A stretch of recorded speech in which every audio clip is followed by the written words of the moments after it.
You know, some people don't need your story. They don't need to sit with you for hours to figure out who you are. They can read you in just a few seconds, often before you've even had a chance to realize what you've shown them.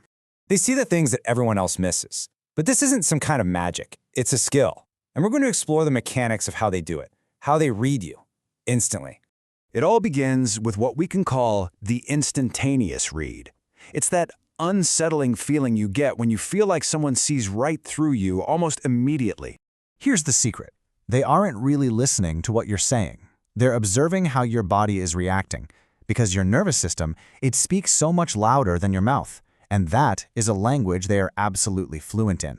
So let's open up their toolkit. Let's look at the external mechanics, the specific, observable things they do to gather all that information so quickly. They're watching the quiet language of your body, that tiny shift in your breathing when a sensitive topic comes up, the almost invisible tightening of your jaw, the micro pauses in your speech. These aren't just random habits. To them, every single one is a data point. Next up, they'll run a little diagnostic. It's called the boundary test. They'll probe you. Maybe they interrupt you mid-sentence, ask a question that's a little too personal, a little too soon, or maybe they just stand a little too close. The probe itself is irrelevant. What they're really doing is observing. They're watching your immediate gut reaction. Do you freeze? Do you try to please them to smooth it over? Do you physically shrink back? That response, that's the analysis. In that one moment, you reveal your entire internal framework. They also use mirroring, but they use it as a weapon. They'll subtly match your posture, your tone of voice, your pace of speaking, and what that does is create this sense of engineered familiarity. All of a sudden, you feel seen, you feel understood, you feel connected, but it's not the same as earned trust. It's a tool for psychological alignment, a shortcut designed to completely bypass your critical thinking.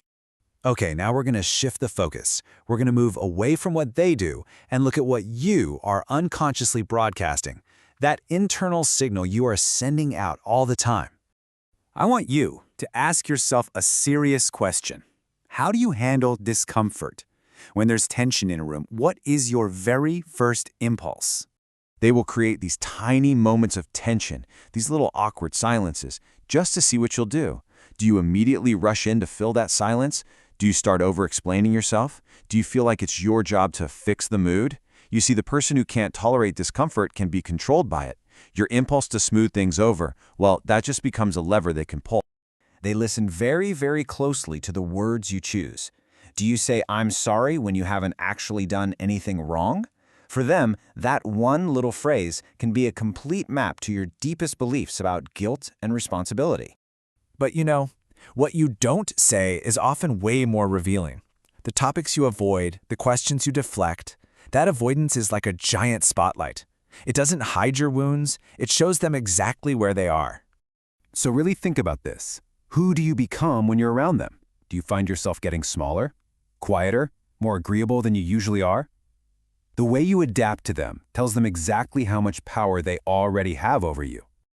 This all brings us to the real source of their power, and here's the revelation. It's probably not what you think it is.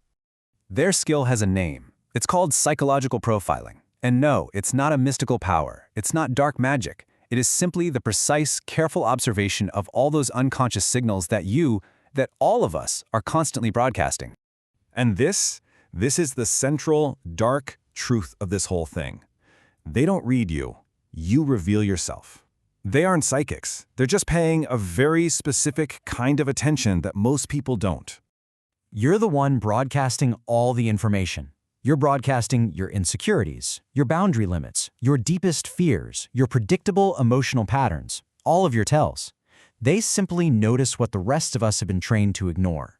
So, what's the antidote to all of this? Well, it's not about learning their tricks or trying to manipulate them back. It's about finding what we'll call the ground of awareness, right inside yourself. You absolutely do not need to become manipulative to protect yourself. You just need to become conscious.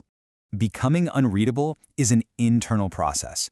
It means you learn to slow down your reactions. You learn to tolerate silence, to just let it hang in the air without feeling that desperate need to fix it. You stop over-explaining your no. You learn to hold your boundaries without apologizing for them. And maybe most importantly, you learn to regulate your own nervous system so you can stay grounded even when they apply pressure. Always remember this. Manipulators thrive on unconscious automatic behavior. The second you bring awareness to your own patterns, their most powerful tool becomes completely useless. Their power just dissolves in the light of your own consciousness. Because at the end of the day, the person who can read themselves, who truly understands their own signals, their own reactions, their own history, that person cannot be read or used by anyone else. The power was never really theirs to begin with. It was always hidden in what you didn't yet know about yourself.